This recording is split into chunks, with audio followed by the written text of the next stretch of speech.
दोस्तों, धरना निरंतर चल रहा है और अपनी मांगों को लेकर धरने पे जरूर आइए। बहुत जल्द हम लोग शासनादेश आने वाले हैं। 3 दिन का मात्र ये संघर्ष बचा हुआ है, इसलिए ज्यादा से ज्यादा संख्या में आइए, क्योंकि ज्यादा मेहनत करने की जरूरत नहीं, इसलिए ज्यादा से ज्यादा संख्या में आइए और उस वीडियो को शेयर करिएगा और चैनल को सब्सक्राइब करिएगा। आगे हम आपको दिखाते हैं। धन्यवाद।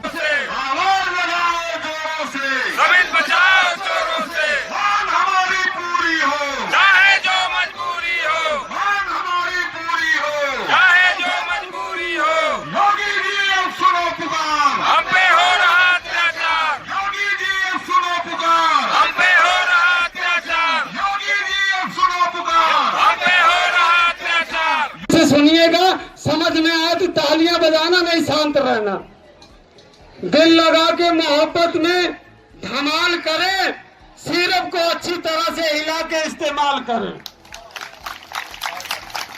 दिल लगा के मोहब्बत में धमाल करें, सिरप को अच्छी तरह से हिला के इस्तेमाल करें। अब दूसरी लाइन है, मेरा दिल जब टूट गया, उठी जब जब उसकी डोली, सुबह दोपहर शाम को बस एक एक गोली। आगे है, कभी आके मेरी मोहब्बत का सुरूर देखे, कभी आकर मेरी मोहब्बत का सुरूर देखे। तमाम बच्चों की दवाई, बच्चों की पहुंच से ये दवाई दूर रखे, तमाम बच्चों की पहुंच से ये दवाई दूर रखे। अब आगे है, मेरा दिल इश्क करने पे रजामंद रहेगा, मेरा दिल इश्क करने पे रजामंद रहेगा। इतवार के दिन अस्पताल बंद रहेगा। भैया बंद हो गया, दमाऊ बंद के भी कहा तो कुछ बचा होगा वो हमारे राजभर भैया बीच में नारा लगा देंगे, इमली चाट के क्या दिक्कत है। साथियों, आप लोग हमें सुनते हैं, थोड़ा सा और हंसा दूं हम आपको। एक महिला थी, उसकी अर्थी जा रही थी, अर्थी, तो उसके पतिदेव आगे आगे, लेकिन पतिदेव के आगे एक कुत्ता जा रहा था और उस अर्थी के पीछे कम से कम 60-70 आदमी की लाइन लगी हुई थी। लाइन है ना, उनसे ले लेना। ठीक। जब अर्थी कुछ दूर तक गई, एक व्यक्ति ने देखा ये तो अजीब सा मंजर है, कुत्ता आगे आगे जा रहा है, अर्थी पीछे पीछे जा रही है। काफी देर नजारा देखने के बाद उस व्यक्ति से रहा नहीं गया। वह व्यक्ति अर्थी के पास आया और जो मृत पत्नी थी उसके पति से पूछा कि ये कैसे हुआ। तो पति ने कहा, ये जो कुत्ता आप देख रहे हैं ना, कुत्ता, इसने पत्नी को हमारे डस लिया और पत्नी गई हमारी मर, और इसीलिए कुत्ता आगे आगे जा रहा है, पीछे पीछे अर्थी, उसके पीछे 60 आदमियों की लाइन लगी हुई है। तो वो जो व्यक्ति था उसने कहा, अगर समझ में आए तालियां बजाना। उसने कहा कि भाई साहब, क्या आप एक दिन के लिए हमें कुत्ता उधार दे सकते हैं?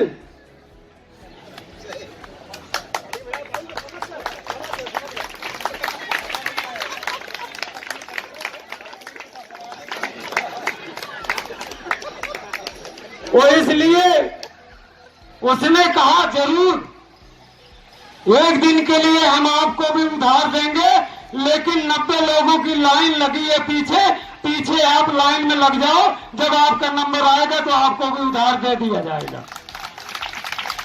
तो इससे प्रतीत होता है, महिलाओं से, पत्नियों से पति बहुत पीड़ित है, दुखी है।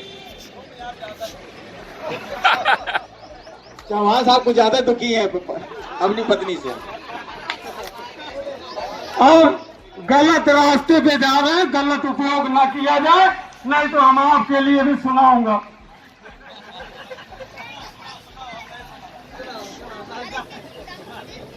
चलिए हम यही खत्म करते हैं। देखिए आज तो पहली बात हम अपनी आंख भूल गए और हमारे राकेश जी ने कहा चौहान जी आप जिंदा रहना देखना तो आंख हमारी ले लो। इन्होंने चश्मा हमको दिया, हमने कहा आपका बहुत बहुत धन्यवाद। आपने कम से कम हमें समित परिवार में अपने लायक समझा, जाना, आपने हमको चश्मा दिया, इसके लिए हम आपको कोट कोट धन्यवाद देते हैं और ये उम्मीद करते हैं कि आप शाम को कह दोगे चौहान चश्मा हमेशा के लिए लेके जाओ। साथियों, वो लहरें कहाँ, वो रवानी कहाँ है? वो लहरें कहाँ, वो रवानी कहाँ है? बता जिंदगी जिंदगानी कहाँ है? जरा ढूंढिए इस धुएं के सफर में, जरा ढूंढिए इस धुएं के सफर में हमारी तुम्हारी कहानी कहाँ है? हमारी तुम्हारी कहानी कहाँ है? मैंने कल यही बात अपनी खत्म की थी, इसलिए हम वहीं से शुरू करते हैं। तो साथियों, कहानी की बात है और आपको भी ये कहानी जानना आवश्यक है कि आखिर हमारी कहानी कहाँ है। कहानी का आलम यह है कि कहानी आप थोड़े से इस इशारे में समझिएगा। मैंने कहा था वो कहानी और वो मंजर आपके बिल्कुल समीप है। सिर्फ 3 दिन हमको दे दीजिए, चौथा दिन आपकी उस कहानी का दिन होगा। आपकी कहानी चौथे दिन आपकी जुबान पे होगी। ना तो हमारी टीम को बताने की जरूरत पड़ेगी और ना ही हमें बताने की जरूरत पड़ेगी। तो हमारी कहानी वहां है और हम देख रहे हैं, आप भी महसूस करिए, ये भी रणनीति का एक हिस्सा है। पहले हम लोग यहाँ आते थे, सबके चेहरे पे मायूसी होती थी, लेकिन आज देखो हम भी हंस रहे हैं। हमारे बीच में बैठे हमारे साथी गण कर्मचारी सभी बहनें और ज्यादा से ज्यादा हमारे बड़े शोरूम भैया विमलेश वर्मा जी भी हंसते रहते हैं। और उससे भी बड़ी बात हमारे शेर भैया अध्यक्ष, और हम तो छोड़ दो, हम तो जंगरोधक है, हम तो कभी सर्वे नहीं करेंगे। ऐसी भैया ने नींव रख दी, जंगरोधक। तू जिए हजारों साल। जंगरोधक का मतलब ही यही होता है कि तू जिए हजारों साल। तो हम तो ये कहेंगे भैया हमें 1000 साल नहीं जीना है, हमें जल्दी शासना दे दो, हम चले, बहुत हो गया। अभी ये भैया चाहते हैं कि अभी कुछ और हम यहाँ नाचे गाएं खेले कूदे, ठीक है, कोई बात नहीं, नचवा लो, आपका दिन है। लेकिन जब हमारा दिन आएगा तो हम भी आपको नचवाएंगे।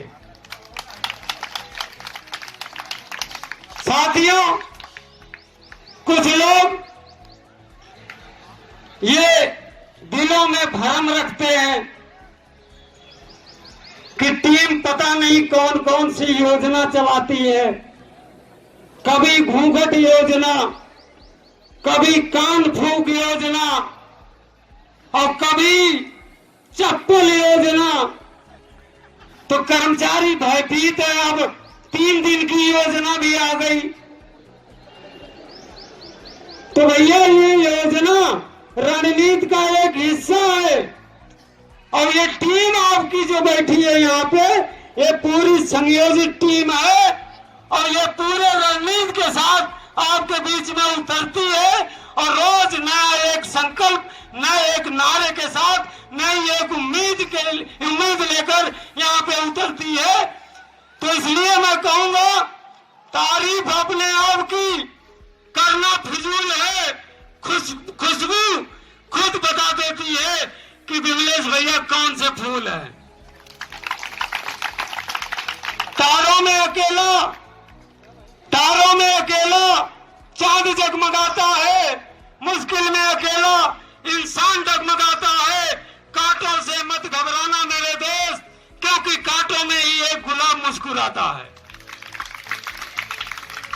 आपकी राहों में चाहे जितने भी कांटे हों, उन कांटों से कभी मत घबराइए, क्योंकि जो व्यक्ति, जो इंसान कांटों पे चलना सीख जाता है, वो कभी अपने जीवन में ना तो भयभीत होता है और ना ही लक्ष्य पाने के लिए उसे कोई चिंता होती है।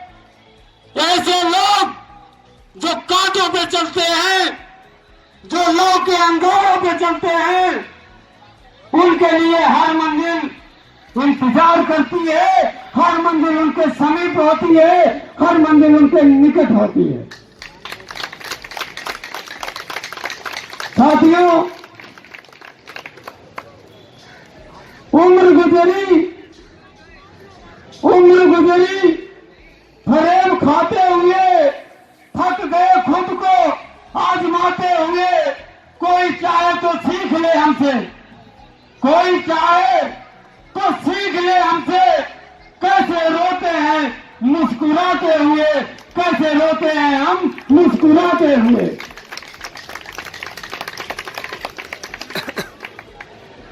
साथियों, हम लोग इसी उद्देश्य के साथ रोज यहाँ पे इकट्ठे होते हैं कि हमारी जो ये 12 मांगे हैं, ये जल्द से जल्द पूरी हो जाए और हम खुशी खुशी अपने घर परिवार में जा करके खुशियां मनाएं, होली मनाएं और अपने परिवार में, घरों में जो अंधेरा है, जो अंधकार है, वहां पे हम लोग रोशनी लाने का काम करें। लेकिन ये तभी संभव है जब ये हमारे शासनाधीश हमारे बीच में होंगे। साथियों, मैं पूरी आशा और उम्मीद से ये कहता हूं कि आप लोग एकदम हमारे इस टीम के साथ और समस्त साथी और कर्मचारी बहनों के साथ, जो लोग इस लड़ाई का हिस्सा नहीं है, 3 दिन आकर वो हमारा साथ दे और जो हमारी ये मांगे बोर्ड पे टंगी हुई है, ये जल्द ही इसका आदेश 3 से 4 दिनों के बीच में आपके बीच में आएगा। ये हम आपको आश्वस्त करते हैं, निश्चित रूप से आएगा।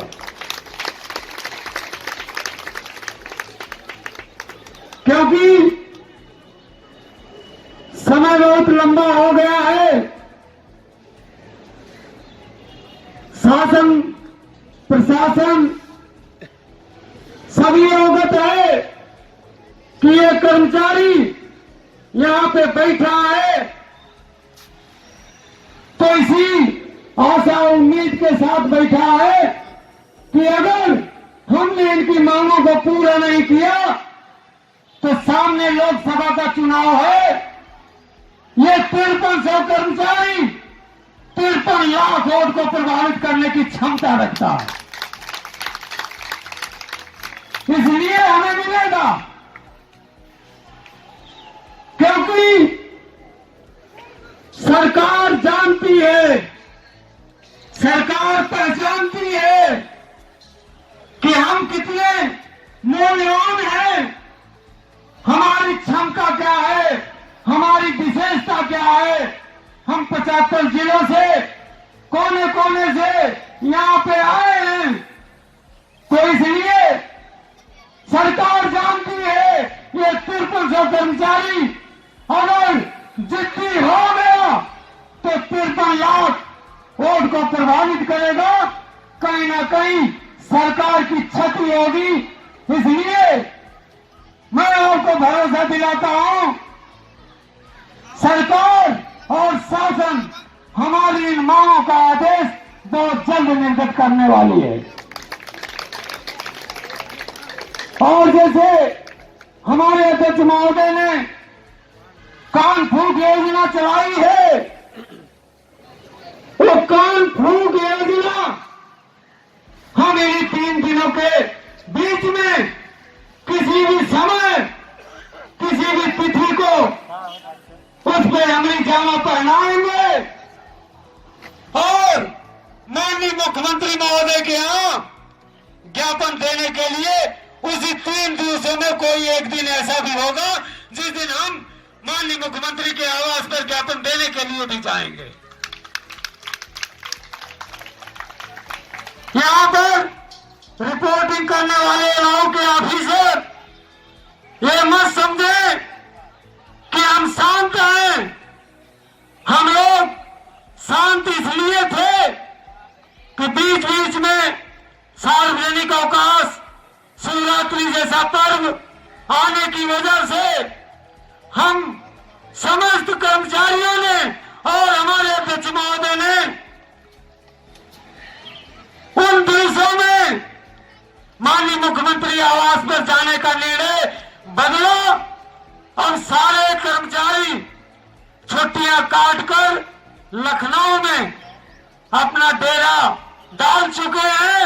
माननीय मुख्यमंत्री महोदय के यहाँ ज्ञापन देने के लिए इन्हीं 3 से 4 कार्य दिवसों में माननीय मुख्यमंत्री के यहाँ ज्ञापन देने के लिए हम लोग निकलेंगे, जिसकी सूचना न तो एलओ के ऑफिसरों को होगी और न ही शासन और प्रशासन को होगी। इसलिए हम लोग यही निवेदन करेंगे प्रदेश के मुखिया से कि माननीय मुख्यमंत्री महोदय समय रहते हुए हमारा ये जो शासनादेश है इसे आप निर्गत कर दीजिए, और नहीं तो आगे क्या होगा ये हम बता नहीं सकते। माननीय मुख्यमंत्री महोदय, हम समस्त स्मारक परिवार पहले भी आपके साथ कदमों में कदम मिलाकर चला और आगे भी चलने के लिए तैयार है, और जरूरत पड़ेगी तो आगे भी ये स्मारक परिवार आपके साथ सदैव चलता रहेगा। लेकिन माननीय मुख्यमंत्री महोदय, हम लोग छोटे कर्मचारी हैं, ज्यादा करके हम लोगों की संख्या सफाई कर्मचारियों की है। हम लोग पूरे लखनऊ की, पूरे प्रदेश की, पूरे देश की साफ सफाई व्यवस्था को देखते हैं। हम आपको याद दिलाते हैं, कोरोना काल आया, सारे नेता मंत्री विधायक सांसद और सारे की सारी जनता ने घरों में छुप करके कोरोना की डर से सारे लोग घरों में बैठे रहे। सिर्फ ये सफाई कर्मचारी गलियों में, कूचों में, अस्पतालों में, नगरों में, मोहल्लों में सब जगह अपनी मौत की परवाह बगैर किए पूरे प्रदेश की सफाई करता रहा। और कोरोना फैलेगा, स्वच्छता अभियान भी इन्हीं कर्मचारियों ने चलाया। और आज अगर आपका कोई ड्रीम सपना है तो उसमें स्वास्थ्य, शिक्षा और सफाई, स्वास्थ्य और शिक्षा पे तो माननीय मुख्यमंत्री महोदय आपने ध्यान दिया, लेकिन सफाई व्यवस्था कहीं ना कहीं आपकी चौपट नजर आ रही है।